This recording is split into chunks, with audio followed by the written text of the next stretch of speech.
नमस्कार। दैनिक समाचारों की इस कार्यक्रम में आप सभी का स्वागत है। मैं हूं अनुपम। प्रस्तुत है झारखंड राज्य से जुड़े प्रमुख समाचार। कुर्मी समाज को अनुसूचित जनजाति में शामिल करने की मांग के विरोध में राज्य भर के आदिवासी संगठनों ने 8 अक्टूबर को आदिवासी आक्रोश महारैली आयोजित करने का निर्णय लिया है। इस संबंध में आयोजित प्रेस वार्ता में आदिवासी नेताओं ने कहा कि यह आंदोलन आदिवासियों का संवैधानिक हक, राजनीतिक प्रतिनिधित्व, हिस्सेदारी, नौकरी, आरक्षण और जमीन की रक्षा के लिए है। आदिवासी नेताओं ने आरोप लगाया कि कुर्मी समाज के कुछ लोग अपने को अनुसूचित जनजाति घोषित कराने के लिए ऐतिहासिक तथ्यों को तोड़ मड़ोड़ कर पेश कर रहे हैं।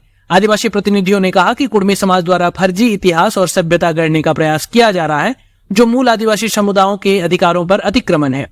उन्होंने कहा कि ऐतिहासिक दस्तावेज, मानव शास्त्रीय अध्ययन, लुकुर कमेटी की रिपोर्ट और टीआरआई के शोध कार्य इस तथ्य को स्पष्ट करते हैं कि कुर्मी जाति अनुसूचित जनजाति नहीं है। प्रवक्ताओं ने कहा कि यह प्रयास आदिवासी पहचान और अधिकारों को कमजोर करने की एक बड़ी साजिश है। इसलिए संथाल, भूमिज, मुंडा, हो, उरांव, खड़िया, बेदिया, करमाली, कुरबा, बिरहोर, कोड़ा, चेरो, भोक्ता, खरबार सहित सभी 33 आदिवासी समूहों को एकजुट होने की अपील की गई है।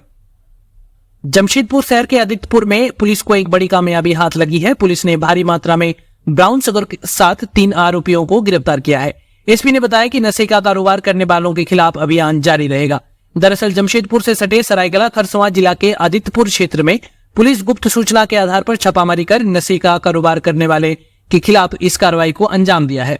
सूचना के आधार पर विशेष छापामारी दल का गठन किया गया। गठित दल द्वारा त्वरित कार्रवाई करते हुए ब्राउन शुगर की खरीद बिक्री में संलिप्त 3 लोगों को गिरफ्तार किया गया है तथा उनके पास से कुल 207.91 ग्राम ब्राउन शुगर बरामद हुई है, जिसका अनुमानित मूल्य 40 लाख के लगभग है। गिरफ्तार किए गए आरोपियों का पुराना आपराधिक इतिहास रहा है। सभी को न्यायिक हिरासत में भेजा जा रहा है। भारत निर्वाचन आयोग ने घाटशिला विधानसभा उपचुनाव की घोषणा कर दी है। आयोग द्वारा की गई घोषणा के अनुसार 13 अक्टूबर को अधिसूचना जारी होते ही नामांकन की प्रक्रिया शुरू होगी, जो 21 अक्टूबर तक चलेगी। 22 अक्टूबर को नामांकन पत्रों की स्क्रूटनी होगी और 24 अक्टूबर तक नामांकन पत्र वापस लिए जा सकेंगे। 11 नवंबर को घाटशिला विधानसभा क्षेत्र में मतदान होगा। वहीं 14 नवंबर को इसके परिणाम घोषित किए जाएंगे। मुख्य निर्वाचन पदाधिकारी के रवि कुमार ने भारत निर्वाचन आयोग द्वारा की गई इस घोषणा की जानकारी देते हुए कहा कि घाटशिला विधानसभा क्षेत्र में उपचुनाव की घोषणा के साथ आदर्श आचार संहिता लागू हो गई है। यहां 11 नवंबर को मतदान होगा, जिसके लिए तैयारियां पूरी कर ली गई है। घाटशिला विधानसभा क्षेत्र में 300 बूथों पर 2,55,823 मतदाता वोट करेंगे। मुख्य निर्वाचन पदाधिकारी के रवि कुमार के अनुसार नामांकन शुरू होने से 10 दिन पहले तक मतदाता बन सकते हैं। इस चुनाव में 218 लोकेशन में 300 बूथ बनाए गए हैं। मतदान के दौरान सुरक्षा व्यवस्था के चाक चौबंद प्रबंध किए गए हैं, जिसमें सभी बूथों पर अंदर बाहर कैमरा लगाए जाएंगे और केंद्रीय बलों की तैनाती की जाएगी। उन्होंने कहा कि मतदाता सूची के अंतिम प्रकाशन के बाद कुल 4,456 मतदाता बढ़े थे, जिसमें 1,585 पुरुष और 2,871 महिला मतदाताओं की संख्या में वृद्धि है। विशेष संक्षिप्त पुनरीक्षण कार्यक्रम के तहत 2 सितंबर को हुई मतदाता सूची के प्रारूप प्रकाशन में मतदाताओं की संख्या 2,51,367 थी, जो बढ़कर 2,55,823 हो गई है, जिसमें पुरुष 1,24,899 हैं और महिला मतदाताओं की संख्या 1,30,921 है। इस तरह से इस क्षेत्र में महिला मतदाताओं की संख्या पुरुषों की अपेक्षा अधिक है। इस विधानसभा क्षेत्र में पीडब्ल्यूडी के 2,735 वोटर और ट्रांसजेंडर वोटर की संख्या 3 है। झारखंड बिहार के कई जिलों का मोस्ट वांटेड अपराधी मोहम्मद दानिश इकबाल को हजारीबाग पुलिस ने गिरफ्तार कर लिया है। बिहार सरकार ने इसके ऊपर 50,000 रुपए का इनाम रखा था, जो झारखंड के हजारीबाग, चतरा, बिहार के गया, औरंगाबाद जिला में सक्रिय अपराधी उत्तम यादव, शक्तिगिरी उर्फ साइको टाइगर, फोटो खान आदि के साथ मिलकर हत्या, लूट, फिरौती, अपहरण और गोलीकांड जैसे जघन्य अपराध करता था। हजारीबाग के बहुत चर्चित उदय साहू हत्याकांड में भी यह संलिप्त था। दिल्ली पुलिस की 3rd बटालियन और झारखंड सरकार द्वारा संचालित एकीकृत पुनर्वास संसाधन केंद्र की एक टीम ने खूंटी की 2 नाबालिग आदिवासी लड़कियों को रेस्क्यू कर खूंटी सीडब्ल्यूसी को सौंप दिया है। दोनों नाबालिग लड़कियां दिल्ली के इलाके में नौकरानी का काम कर रही थी। उन्हें खूंटी जिले के एक मानव तस्कर ने बेच दिया था। रेस्क्यू की गई दोनों लड़कियां कर्रा प्रखंड की रहने वाली हैं। रेस्क्यू के बाद उन्हें आशा किरण संस्थान में रखा गया था। बाद में सत्यापन के बाद परिजन उन्हें अपने साथ ले गए। जिला बाल संरक्षण अधिकारी अल्ताफ खान ने बताया कि झारखंड सरकार द्वारा संचालित एकीकृत पुनर्वास संसाधन केंद्र की टीम को सूचना मिली थी कि खूंटी जिले की 4 नाबालिग लड़कियों को दिल्ली इलाके में बेच दिया गया है। इस सूचना पर कार्रवाई करते हुए दिल्ली पुलिस की 3rd बटालियन की टीम ने एक संयुक्त अभियान चलाया और दिल्ली के विभिन्न स्थानों से 2 नाबालिग आदिवासी लड़कियों को मुक्त कराया। पश्चिम सिंहभूम में मनोहरपुर प्रखंड के सरांडा जंगल में नक्सलियों द्वारा लगाए गए आईईडी विस्फोट की चपेट में आने से एक जंगली हाथी बुरी तरह से घायल हो गया है।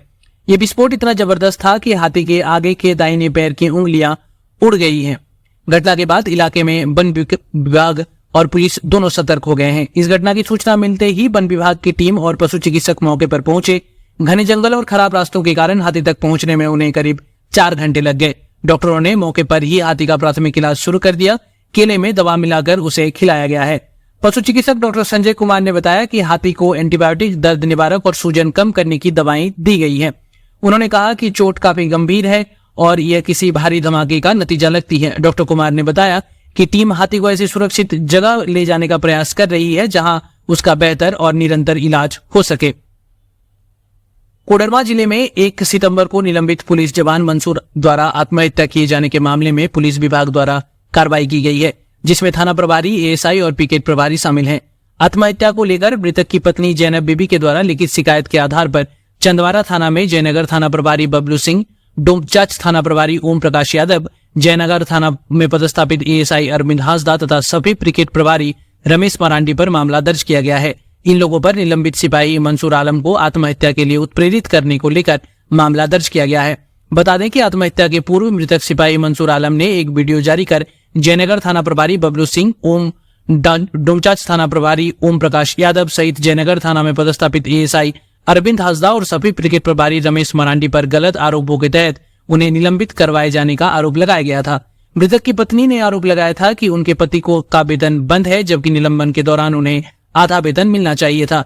इधर अपने निलंबन और वेतन नहीं मिलने से सिपाही मंसूर आलम तनाव में थे, जिस कारण उन्होंने आत्महत्या कर ली। राष्ट्रपति द्रौपदी मुर्मू ने रांची के 2 एनएसएस कैडेट को सम्मानित किया है। राष्ट्रीय सेवा योजना रांची विश्वविद्यालय के 2 विद्यार्थियों को राष्ट्रपति द्वारा एनएसएस अवार्ड से सम्मानित किया गया। दीक्षा कुमारी और दिवाकर आनंद को सामाजिक उत्कृष्ट कार्यों को लेकर यह सम्मान मिला है। राष्ट्रीय सेवा योजना एनएसएस झारखंड विंग राज्य के सामाजिक जागरूकता और राष्ट्र निर्माण की एक सशक्त कड़ी बन चुकी है। झारखंड में वर्तमान में लगभग 58,000 एनएसएस वॉलंटियर सक्रिय हैं, जो राज्य के विभिन्न विश्वविद्यालयों और महाविद्यालयों से जुड़े हैं। देश भर के 33 लाख वॉलंटियरों में झारखंड का प्रदर्शन लगातार टॉप 10 राज्यों में शामिल रहा है। एनएसएस युवाओं का वह संगठन है जो सेवा, सहयोग और समाज सेवा के सिद्धांतों पर चलता है। राज्य में रांची विश्वविद्यालय, विनोबा भावे विश्वविद्यालय, सिदो कान्हू मुर्मू विश्वविद्यालय समेत सभी उच्च शिक्षण संस्थानों में एनएसएस की इकाइयां कार्यरत हैं।